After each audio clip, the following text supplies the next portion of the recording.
जानना बहुत ज़रूरी है, ये मसले की बात है। एक नौजवान आया एक काजी साहब के पास में कि काजी साहब, हमने अपनी बीवी को तलाक दे दिया है, कोई रास्ता निकालिए। तो काजी साहब ने कहा कि कोई रास्ता नहीं, चल भाग। बोला हाँ, हम बीवी से बहुत मोहब्बत करते, कोई रास्ता निकालिए। बोला कोई रास्ता नहीं, चलो। वो नौजवान डाला जेब में हाथ, एक 10,000 की गड्डी निकाला और धीरे से काजी साहब के आगे बढ़ा दिया, कोई रास्ता निकालिए। बोला जब तुम जिद कर रहे हो तो कोई रास्ता निकालना होगा। जब तुम जिद कर रहे हो तो कोई रास्ता। तो काजी साहब ने पूछा कि तुमने अपनी बीवी को क्या बोला? बोला हम क्या बोले, तलाक तलाक तलाक।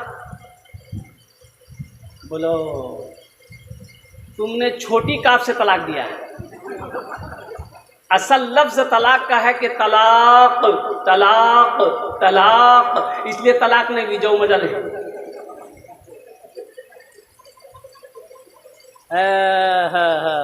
नौजवानों, अच्छा बताइए गुस्ल में क्या फर्ज है? बताता चलो अल्हम्दुलिल्लाह।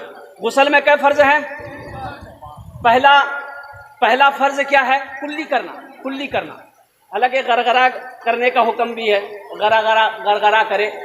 अब वो गरगरा कैसा होता है तो समझ, लेकिन रमज़ान में गरगरा करने के लिए मना किया है कि रोज़े की हालत में गरगरा ना करो। वो रोज़े की हालत में गरगरा ना करो इसलिए कि गरगरा करोगे वो अंदर चला जाएगा पानी। अब हम बता दिए हैं रमज़ानों में गड़गड़ करना, धीरे धीरे पानी अंदर करते रहना। बोले मूली साबुन लो जी गरगरा करेंगे।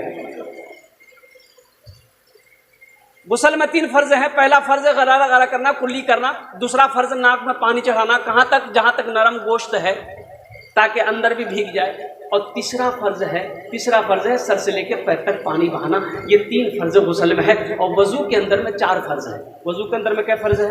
4। याद रखना, सबसे पहले सुन्नत तरीका यह है कि किबला रुख हो, अब बैठो पानी लेकर, ये गट्टों तक हाथ धो, ये सुन्नत है ये। अच्छा देखो, वजू में कुल्ली करना सुन्नत है अल्हम्दुलिल्लाह, फर्ज नहीं है। गुस्ल में फर्ज है लेकिन वजू में सुन्नत है।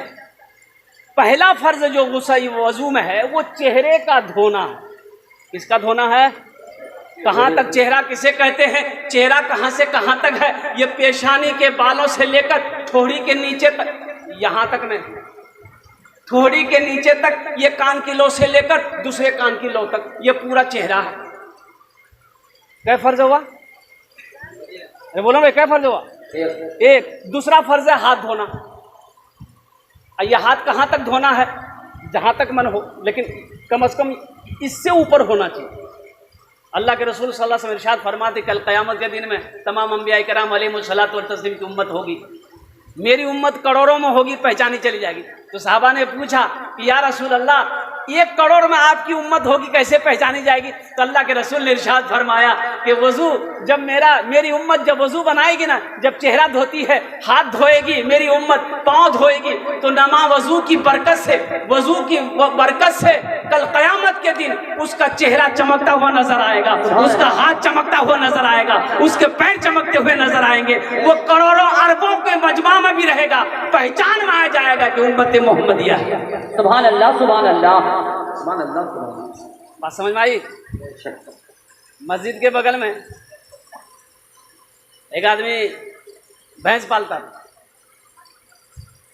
15-20 भैंस, दिन रात भैंस के पीछे। इमाम साहब ने दिन पकड़ा, बोला अल्लाह का बंदा, भैंसे के पीछे जिंदगी गुजार लेगा, आखिरत के लिए भी कुछ सोचा, मरना है कि नहीं?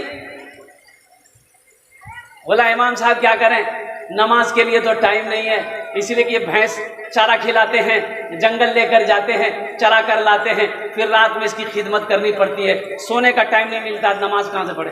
तो इमाम साहब ने कहा कि सुनो, नमाज पढ़ोगे ना, अल्लाह तेरी रोजी को बढ़ा देगा। ये जो भैंस दूध देती है ना, जो भैंस 2 किलो देती है वो 3 किलो देने लगेगी। लालच में आया, बोला जब दूध बढ़ जाए तो फिर हम नमाज नहीं छोड़ेंगे। बोला आ जाओ कल से। फजर की अजान 4 बजे होती थी, 5 बजे होती थी, वो 4 बजे भोर में पहुंच गई। फजर की नमाज पढ़ा इमाम साहब के पीछे, जब घर गया देखा एक भैंस मर गई। बोला अल्लाह ये क्या हुआ, अभी तो एक टाइम का पढ़े। भागा भागा मस्जिद आया, बोला कि इमाम साहब गजब हो गया। बोला क्या हुआ, बोला एक भैंस मर गई। तो इमाम साहब ने समझाया कि अल्लाह तुम्हारा इम्तिहान ले रहा है। क्या तुम घबरा गए? बोला नहीं, हम घबराने वाले नहीं हैं। बोला जो जोहर की अजान हुई, बड़ा डरते डरते मस्जिद पहुंचा कि कहीं दूसरी भी ना चली जाए। जोहर की नमाज पढ़ के जब घर पहुंचा, इत्तफाकन कहीं दूसरी भैंस मर गई। सर पकड़ के बैठ गए। बोला बाप रे बाप, 5 वक्त की नमाज है, 5 भैंसियां मर जाएंगी। एक भैंस का बच्चा जो है ना, उसको क्या बोलते हैं हम लोग? बछड़ा, पर्रू, अरे की बोले यहाँ, बछड़ा। वो मार चिल्ला रहा था, ना पानी पिए ना चारा खाए। अब ये भैंस वाला गुस्सा में ही था। बोला ज्यादा चिल्लाओ मत, ये 2 चली गई है, तुम्हारे लिए फर्ज नहीं पढ़ना पड़ेगा, 2 नफल पढ़ेंगे बस तुम चले जाओ। नमाज के बोलो ना काज আছে, काज के बोलो आमा नामाज আছে, काज के बोलो आमा नामाज আছে। वजू में 4 फर्ज। पहला फर्ज चेहरा धोना, दूसरा फर्ज हाथ धोना, और तीसरा फर्ज जो वजू में है वो सर का मसा करना। सर का क्या करना है? मसा कैसे करोगे?